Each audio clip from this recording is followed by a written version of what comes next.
Медиумските екипи не можеа да го следат третото рочиште за случајот Диво населје. Судењето денеска се одржа во салата на Кривичниот суд, која е претезна за вакво обемно судење. Салата може да собере 50 на лица, а ако се земе предвид дека секој обвинет го чуваат по 2 полицајци, тука се и бранителите, роднините и повеќе од 20 новинарски екипи. Нема место во салата за сите. Предходните 2 рочишта се одржаа во големата сала на Врховниот суд, која деновиве се реновира, соопштија од Основен суд Скопје 1.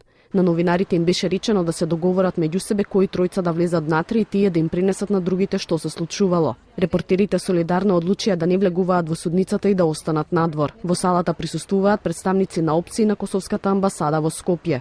Денеска во судот треба да сведочат неколкумина жители на Кумановската населба кои биле очевидци на терористичкиот напад. На претходното рочиште, кога 29 мината обвинети сведочеа поднос на обвинителниот акт кој ги товари за тероризам. Тие се бранеа дека не се терористи и дека биле искористени за политички цели и им било кажано да не пукаат во полицијата.